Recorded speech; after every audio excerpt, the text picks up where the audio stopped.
Empires of the future don't wave flags.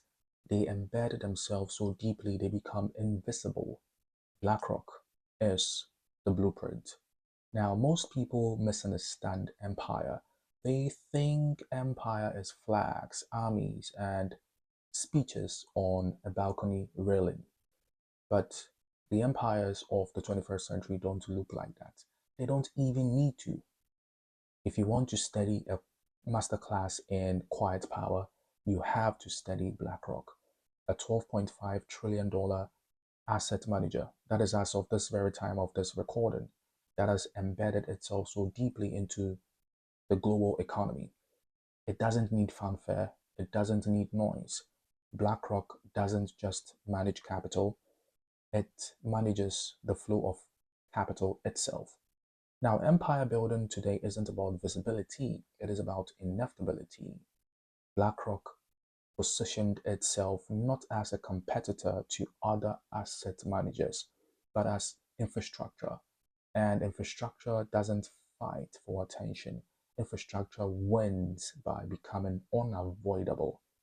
Every pension fund, every sovereign wealth fund, every insurance portfolio that runs through BlackRock increases its gravitational pull.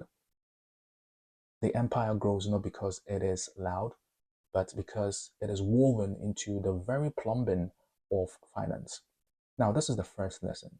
Powerful brands in the new age don't advertise their power, they architect it. At the core of this empire is Aladdin, not just software, but a neural network of global capital. Aladdin doesn't just analyze risk, it defines risk. And whoever defines risk defines the choices nations, corporations, and individuals believe they have. That is empire in its purest form, shaping the decision space. It is elegant, it is subtle, and it is a reminder that in the modern world, data is not about dashboards, data is sovereignty. One of BlackRock's greatest strategic advantages is that it has branded itself as a custodian. That word, custodian, is genius. It disarms critique. It doesn't say we own, it says we safeguard.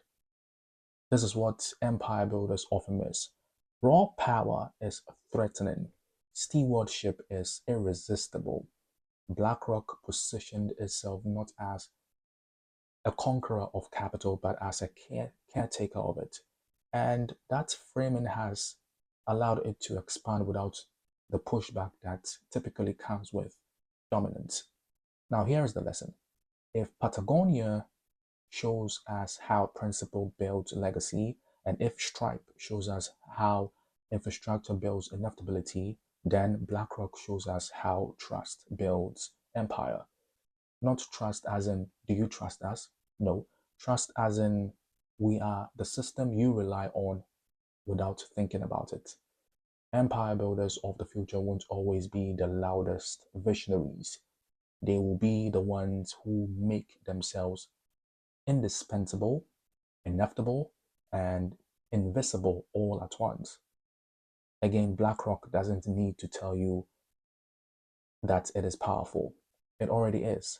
And that is why empire builders should study it, because it demonstrates the highest form of power, the kind where even your competitors rely on you to operate.